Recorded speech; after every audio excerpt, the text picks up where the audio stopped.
John Richardson. Hello. Yeah, how are you?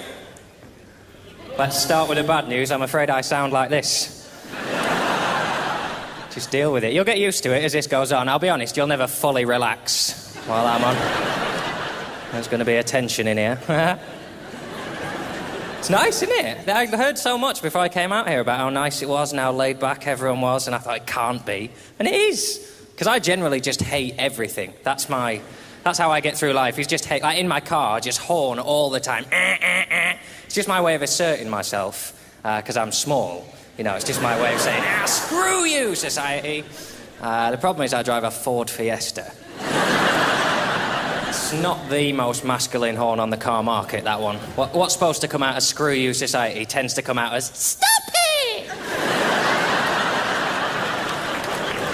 Sometimes I don't even wait for people to annoy me before I get angry at them. I just decide to get angry anyway. I'm always getting told, oh, don't judge a book by its cover. Don't you judge a book by its cover. But I'm firmly of the belief that that's exactly why there are covers on books.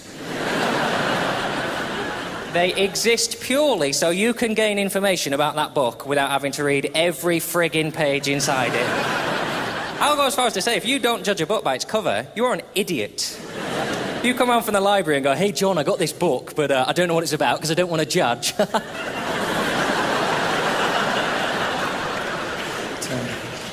Seems a slightly odd way of choosing books. Yeah, I think it's about a soldier who saw horrific things but wrote great poetry about it. What do you think? I think it might be a book about a very hungry caterpillar. I saw an amazing thing when I was in the UK on a train. I got on nice and early, as is my way, sat by the window, got my packed lunch out, ready for another smashing journey. And just before we pulled out, this elderly couple got on the train. It's sort of late 80s, moving quite slowly, and there were no seats together. They couldn't sit together. And I know I should have offered them my seat, but fuck it, I'd booked it, it was mine.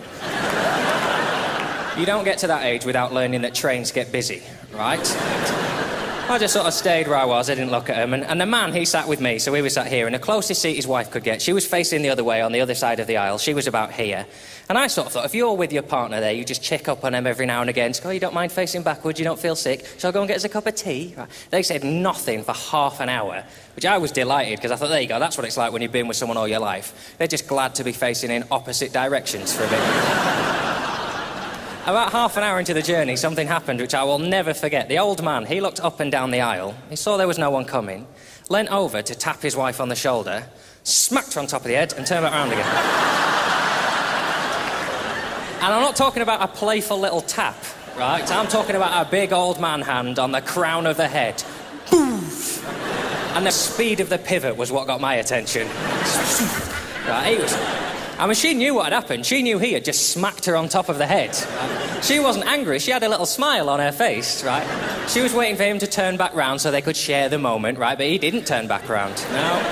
He looked at his watch. He looked out of the window, right? This went on for about 10 minutes. They are both wetting themselves laughing now. I think that's unbelievable. If you can be with someone your entire life and still be playing games like that to make each other laugh on the train, I got a bit excited and joined in. That's all the time I've got. It's been a pleasure. Take care. Good night.